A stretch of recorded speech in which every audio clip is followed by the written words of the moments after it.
अस्सलाम वालेकुम नाज़रीन, आप यूट्यूब चैनल देख रहे हैं। मैं इमरान खान हूँ। इस बीच में जब मैं वीलॉग नहीं कर रहा था तो कुछ बड़ी खबरें आई, जिनमें सबसे बड़ी खबर यह है कि पाकिस्तान की गवर्नमेंट ने यानी हुकूमत पाकिस्तान ने डोनाल्ड ट्रंप को नोबेल पीस प्राइज़ के लिए नामजद कर दिया है कि अमन का जो नोबेल इनाम है वो डोनाल्ड ट्रंप को दे दिया जाए। ये उनकी खिदमात के एतराफ़ में किया गया या उन्हें खुश रखने के लिए किया गया, ये मैं आपको आगे चल के बताता हूँ। इमरान खान साहब की जमानत का मामला अटका हुआ है 9 मई के केसेस में, अदालत में वहाँ पे फैसला महफूज हो गया। उस हवाले से आपको बताऊंगा। बजट के हवाले से पाकिस्तान पीपल्स पार्टी के एतराज़ात और उसके बाद खुद ही बजट मंजूर करवाने का फैसला, अमेरिका ने जो बहुत बड़ा हमला किया ईरान के ऊपर, ईरान का रद्द-ए-अमल क्या होगा, ये सारी चीज़ें और इस खित्ते की सूरत हाल ये आपके सामने मैं भी रखता हूँ। लेकिन सबसे पहले एक मुलाकात होती है फील्ड मार्शल आसिम मुनीर की डोनाल्ड ट्रंप के साथ, और ये बंद कमरे में मुलाकात होती है। इस मुलाकात के बाद अचानक से पाकिस्तान की हुकूमत डोनाल्ड ट्रंप को दिलवाना चाहती है अमन का नोबेल प्राइज। हालांकि डोनाल्ड ट्रंप उस वक्त ईरान पर हमले की हमायत कर रहे थे। हालांकि डोनाल्ड ट्रंप उस वक्त इसराइल की जानिब से गजा में जो अटैक किया जा रहा है उसकी भी हमायत कर रहे थे।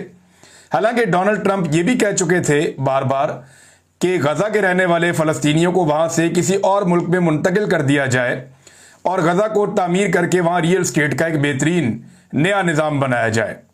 लेकिन इस सब के बावजूद पाकिस्तान की हुकूमत ने यह फैसला किया कि डोनाल्ड ट्रंप को नोबेल अमन अवार्ड के लिए जो है वो नामजद किया जाए, और ये हुकूमत पाकिस्तान करेगी। हुकूमत पाकिस्तान को कैसे ख्वाब आया, और ये ख्वाब हुकूमत पाकिस्तान को पहले क्यों नहीं आया, यह है बड़ा सवाल। देखिए, जब फील्ड मार्शल की मुलाकात होती है डोनाल्ड ट्रंप से, तो मुलाकात में एजेंडा ये नहीं था कि ईरान पे बात होनी है, पाकिस्तान पे बात होनी है कश्मीर के ऊपर या इंडिया के ऊपर, नहीं। ये सारी सानवी चीज़ें हैं। मैंने आपको पहले बताया था कि पाकिस्तान की जानिब से फील्ड मार्शल की जो मुलाकात होगी डोनाल्ड ट्रंप से, उसमें एजेंडा नंबर 1 यही होगा कि डोनाल्ड ट्रंप को खुश कैसे किया जाए या उन्हें राजी कैसे किया जाए। एजेंडा नंबर 1 यही था, इसके अंदर और किसी चीज का कोई एजेंडा नहीं था। देखिए ना, पाकिस्तान ने कभी यासिर अराफात को नामजद नहीं किया अमन के नोबेल इनाम के लिए। पाकिस्तान ने कभी नेल्सन मंडेला को नामजद नहीं किया अमन के नोबेल इनाम के लिए। हमारी कितनी मदद की चाइना ने। हमने शी जिनपिंग को कभी नामजद नहीं किया अमन के नोबेल प्राइज के लिए। हमने कभी नहीं किया चीन को भी नामजद। हमने अमेरिकी सदर को क्यों नामजद किया, मोहम्मद बिन सलमान को हमने नामजद नहीं किया, जिन्होंने हमें बहुत दफ़ा मुफ्त तेल भी दिया, पैसा भी दिया। हमारे कौमी खजाने में उनका पैसा पड़ा रहता है, उनके बगैर हम चल नहीं सकते। हमने यूएई की हुकूमत या उनके सरबराह को भी नामजद नहीं किया। तो दुनिया में बेशुमार ऐसे लोग हैं जिनके बड़े बड़े कारनामे हैं, जिन्हें हमने नामजद नहीं किया। बेशुमार ऐसे लोग हैं जिनके बहुत बड़े बड़े एहसानात हैं पाकिस्तान पर, लेकिन हमने उन्हें नामजद नहीं किया। लेकिन पाकिस्तानी सरकार ने फील्ड मार्शल की डोनाल्ड ट्रंप से मुलाकात के फौरन बाद डोनाल्ड ट्रंप को खुश रखने के लिए तोहफतन उन्हें अमन का नोबेल इनाम देने के लिए नामजद कर दिया। ये एक बड़ा अजीबोगरीब मजाक है। क्या सियासी दिमाग ऐसा कर सकते हैं? तो मैं आपको क्लियरली ये बताऊं कि सियासी दिमाग ऐसा भोंडा और गलत फैसला नहीं कर सकते। ये फैसला करवाया गया है और ये फैसला फील्ड मार्शल के हुक्म के बाद हुआ है। यानी उन्होंने तो ब्रीफिंग नहीं दी हुई थी, या तो आपने ब्रीफिंग ली हुई होती ना, मौजूदा हुकूमत ब्रीफिंग ले चुकी होती। आज जो खबर जारी की गई है उस खबर के मुताबिक कौमी सलामती कमेटी का इजलास हुआ। मेन खबर तो यह है कि जनाब अमेरिका का जो हमला है उसके बाद पाकिस्तान ने एक मजम्मत जारी की है, लेकिन इसमें अमेरिका की मजम्मत नहीं की, ना डोनाल्ड ट्रंप की है, बल्कि हमले की मजम्मत की है। और यह कहा है कि जौहरी तनसीबात पर हमला आलमी कवानीन अक़वाम मुत्तहिदा के चार्टर के मुनाफी है। लेकिन इस खबर के अगर आप नीचे जाए ना एंड में, तो वहां पे एक बड़ी जबरदस्त चीज लिखी हुई है। इसमें यह बताया गया है कि ये जो कौमी सलामती कमेटी का एक इजलास हुआ है, इसके जो मकसद था वो ये था कि आर्मी चीफ ने यहां पे एक ब्रीफिंग भी देनी थी और बताना था कि क्या बातचीत हुई है डोनाल्ड ट्रंप के साथ उनकी, और ये मामला भी यहां पे रखे जाने थे। तो अब यहां से आप अंदाजा कर लेंगे, आज इन्हें पता चल रहा है कि डोनाल्ड ट्रंप के साथ फील्ड मार्शल की क्या बातचीत हुई, लेकिन अमन का नोबेल प्राइज देने का जो नामजद करने का ऐलान है वो पहले इन्होंने कर दिया।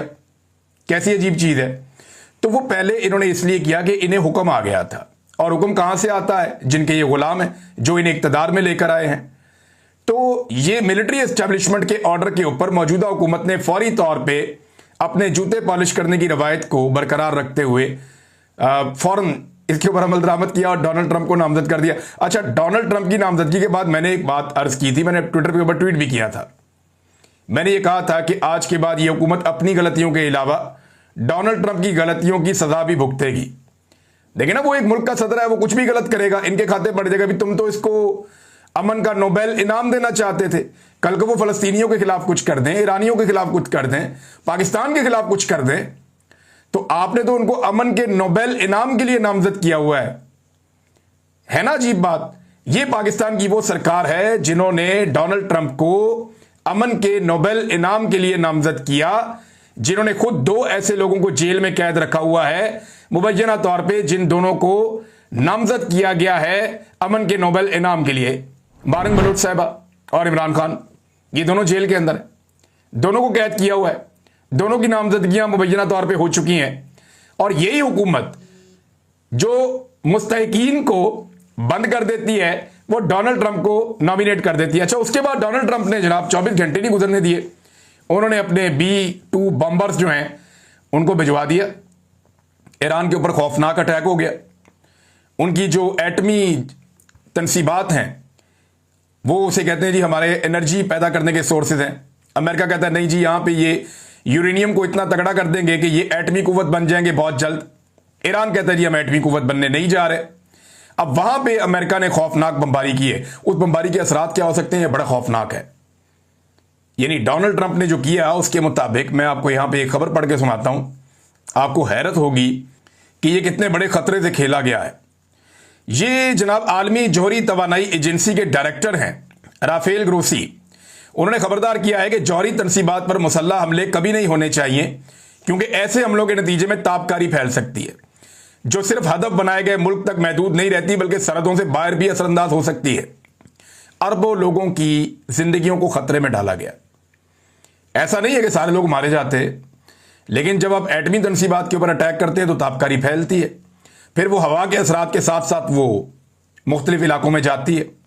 अब ऐसा तो नहीं है कि ताबकारी क्रॉस नहीं करेगी, सरहद आ गई है, बॉर्डर है, लिहाजा इससे आगे पाकिस्तान शुरू हो रहा है, इधर को नहीं जाना, इस तरफ को अफगानिस्तान शुरू हो रहा है तो इस तरफ को नहीं जाना, या इधर जो गल्फ कंट्रीज हैं इधर को नहीं जाना, या इराक में दाखिल नहीं होना, अजरबैजान में दाखिल नहीं होना। ये नहीं होता। फिर होता यह है कि ताबकारी फैलती है और उससे करोड़ों अरबों लोग मुतासिर हो सकते हैं। और जिस खित्ते में ईरान वाक़या है ये गुंजान खित्ता है, यहां बहुत बड़ी बड़ी आबादियां हैं, लिहाजा डोनाल्ड ट्रंप ने बहुत बड़ी तादाद में लोगों को खतरे में डाल दिया ये करने के बाद। और ये बात मैं नहीं कह रहा, ये सरबराह है आलमी जौहरी तवानाई एजेंसी के राफेल ग्रोसी, उनका ये स्टेटमेंट है। अब मामला ये है कि जब इन्होंने नामजद किया ना डोनाल्ड ट्रंप को, तो उसके बाद पाकिस्तान में टाउटों ने बगलें बजाना शुरू कर दी, छलांगे मारना शुरू कर दी। Master stroke army chief field marshal का ये कर दिया तो वो कर दिया, जबरदस्त फैसले हो गए। फील्ड मार्शल ने अमेरिका को 2 हफ्ते के लिए रोक दिया जनाब कि अमेरिका अब अटैक नहीं करेगा ईरान के ऊपर। ईरान को और इसराइल को 2 हफ्ते मिल गए हैं, इन 2 हफ्तों में आप देखिएगा कि क्या कमाल किया जाएगा। फिर जनाब उसके बाद बताया गया जनाब कि तुर्की के सदर से मिल गए, इधर चले गए। अब ये सारी कहानियां टाउट सुना रहे थे, धड़ाधड़ लगे हुए थे, जमीन आसमान के कलाबे मिला रहे थे, और ऐसी टका के बूट पॉलिश हो रही थी कि मैं हैरान हो रहा था कि ये लोग कर क्या रहे हैं। ये नहीं जानते डोनाल्ड ट्रंप को, या इनको अमेरिका का नहीं पता। अमेरिकन एस्टेब्लिशमेंट तो कुछ भी फैसला कर सकती है, इतना बड़ा जुआ आप कैसे खेल सकते हैं। और फिर वही हुआ, इतना बड़ा काम कर दिया अमेरिका ने कि पूरे खित्ते की सिक्योरिटी को खतरे में डाल दिया। अब अगर ईरान रिटेलिएट करता है, इसके ऊपर आगे चल के हम बात करेंगे, तो सिचुएशन कहां से कहां निकल जाएगी। लेकिन एक बात याद रखिए कि इनमें से किसी को भी शर्म नहीं आई, कोई एक भी डूब के नहीं मरा, किसी एक ने भी सरफ नहीं खाया। ये सारे के सारे लोग जो हैं ये उछल उछल के छलांगे मार मार के कह रहे थे कि ये बहुत बढ़िया फैसला है, बड़ा कमाल फैसला है। अब इनमें से बात जो है वो बगलें झांक रहे हैं और शर्मिंदा हो रहे हैं। हत्ता कि वो लोग जो एस्टेब्लिशमेंट और मुस्लिम लीग नून के बहुत करीबी समझे जाते हैं, कुछ ऐसे लोग जिनके जमीर जागे हैं, उन्होंने कहा यार खुदा का वास्ता माफी मांगे और ये अमन के नोबेल इनाम वाला मजाक वापस लें। लेकिन इनका मकसद सिर्फ और सिर्फ डोनाल्ड ट्रंप को खुश करना था। इसका कोई अमन के साथ ताल्लुक नहीं है, इंसाफ के साथ ताल्लुक नहीं है, इसका कोई डोनाल्ड ट्रंप की शख्सियत में कुछ ऐसा, क्योंकि डोनाल्ड ट्रंप की एक बड़ी पुरानी ख्वाहिश है कि उन्हें अमन का नोबेल इनाम मिले। ये बहुत पुरानी ख्वाहिश है डोनाल्ड ट्रंप की, और उस ख्वाहिश का वो अपने मुंह से इजहार भी कर चुके हैं। लिहाजा इन्होंने नामजद करके डोनाल्ड ट्रंप को खुश करने की एक कोशिश की है।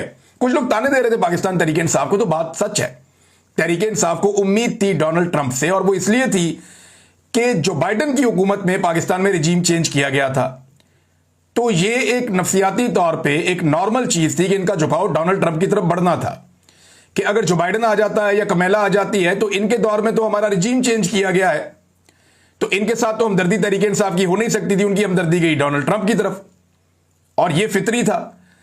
लेकिन उसके बाद डोनाल्ड ट्रंप ने जिस तरह की चीजें की, या इस हुकूमत ने डोनाल्ड ट्रंप को जैसे राजी किया, या जो कुछ पेश किया उनके सामने, ये नामजदगी जो है ये भी पेश किया जाना कि जनाब ये भी हम आपके सामने पेश कर रहे हैं, हम कभी आपको मादनियात पेश कर रहे हैं, कभी अपनी खारजा पॉलिसी के अंदर जो आप चाहते हैं वो करना पेश कर रहे हैं, आपको हर चीज पेश कर रहे हैं, अपनी खुद मुख्तारी, अपने आजाद फैसले आपके आगे पेश कर रहे हैं, हत्ता कि हम अमन के नोबेल इनाम के लिए आपकी नामजदगी भी आपके आगे पेश कर रहे हैं।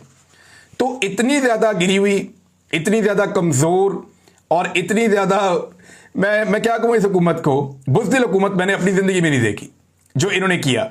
और डोनाल्ड ट्रंप को खुश करने के लिए इन्होंने वो काम किया कि ईरान जो पाकिस्तान का हमसाया उसको भी नाराज किया। डोनाल्ड ट्रंप ने चले जाना है, 4 साल की हुकूमत होती है उनकी, दूसरा टर्म है उनका, तो ये 4 साल के बाद ये डोनाल्ड ट्रंप नहीं होगा। लेकिन याद रखिएगा कि ईरान यहीं पे होगा, और ईरानियों को याद रहेगा कि जिस वक्त पाकिस्तान ने डोनाल्ड ट्रंप को नामजद किया उस वक्त ईरान के ऊपर अटैक हो रहा था और अमेरिका उसके अंदर शामिल था, ये सारी दुनिया जानती है। बहरहाल ये खुश रखना चाहते हैं। अब कुछ डाउट्स ये कह रहे हैं जनाब ये तो पाकिस्तान ने एक कोशिश की थी कि डोनाल्ड ट्रंप को अमन के नोबेल पीस प्राइज के लिए नामजद करें, इससे वो बहल जाएगा और इसके नतीजे में वो ईरान पर हमले से बाज रहेगा, तो ये हमारी एक हिकमत अमली थी। भाई फिटे मुंह तो हिकमत अमली थे भाई।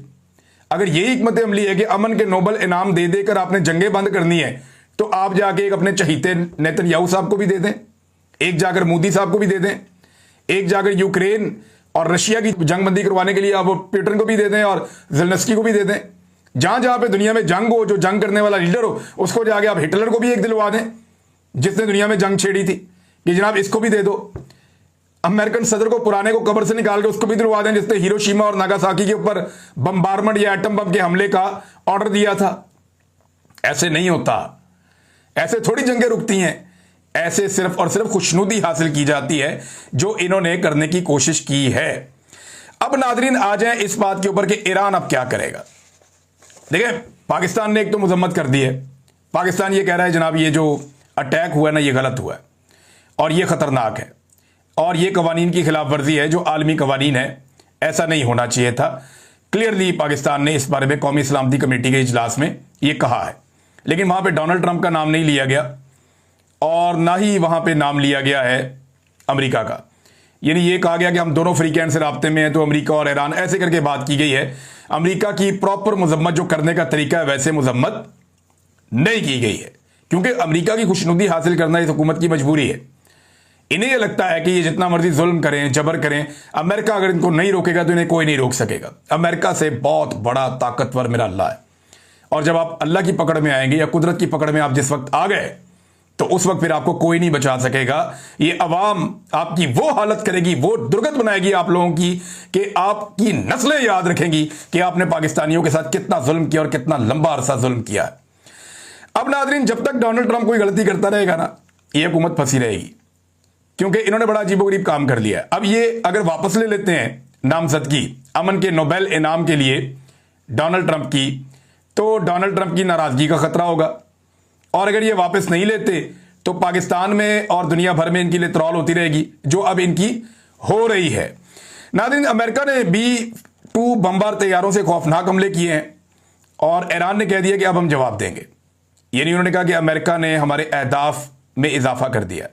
लेकिन एक बात हमें याद रखनी पड़ेगी, जो B-52 बम्बर है ना ये बहुत लंबी परवाज करता है। ये अमेरिका से उड़ के दुनिया के किसी भी खित्ते में अटैक करके वापस अमेरिका जा सकता है, इसकी ये कैपेसिटी है।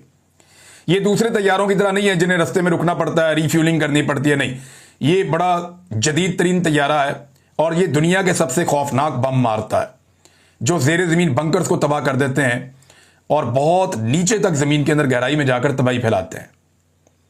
अमेरिका का दावा है कि उसने अचीव किया है कुछ, जबकि ईरान का और रशियन एक्सपर्ट हैं, कुछ और लोग हैं, वो ये कह रहे हैं नहीं, अमेरिका जो अचीव करना चाहता था वो हासिल नहीं कर सका।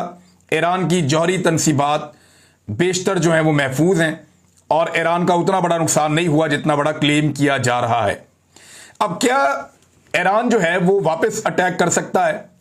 ईरान के पास ऑप्शंस क्या हैं? देखें, इस खित्ते के अंदर जितने मुल्कों में अमेरिका की बेसेस हैं वो सारे मुसलमान मुल्क हैं और उन तमाम ममालिक ने, ये बात आप ज़हन में रखिएगा, वो तमाम मुसलमान ममालिक हैं और उन तमाम ममालिक ने इसराइल की मजम्मत की है, ईरान के हक में स्टेटमेंट जारी किया है। तो क्या ईरान उन मुल्कों के अंदर जो अमरीकी बेसिस है उन पर अटैक कर सकता है? हालांकि अमेरिका ने अभी तक उन मुल्कों में मौजूद अपनी बेसिस को ईरान के खिलाफ इस्तेमाल नहीं किया, वहां से हथियार नहीं गए, चीजें नहीं गए। ईरान इस तरह का हदफ हासिल करेगा या कुछ ऐसा नुकसान करने की कोशिश करेगा अमेरिका का जिसमें मेरे ख्याल में हमसाया ममालिक इन्वॉल्व शायद नहीं होंगे, ये मुझे ऐसा लग रहा है। क्योंकि ईरान इस लड़ाई को अगर अमेरिका के खिलाफ भी लड़ना चाहेगा तो वो चाहेगा इस खित्ते के ममालिक उसके खिलाफ ना हो और उन ममालिक को मैक्सिमम अपने साथ रख सके। यहां पे एक स्टेटमेंट जो है वो मार्को रूबियो का गालिबन स्टेटमेंट था कि ये तमाम मुसलमान मुल्क हमारे साथ खड़े हैं और ये कहते हैं जी अपनी आवाम की खातिर हम बाहर बाहर से मजम्मत करते रहेंगे और अंदर से हम आपके साथ मिले हुए हैं, आप मारें ईरान को। मेरे ख्याल में ये भी एक सियासी स्टेटमेंट है ताकि मामले को भड़काया जाए, ताकि ईरान को मजबूर किया जाए और एक लड़ाई बढ़ाई जाए। ईरान किसी ना किसी मुसलमान मुल्क के ऊपर किसी जगह पे वो दागे अपने मिसाइल अमरीकी बेस के ऊपर और एक नया जवाब बन जाए।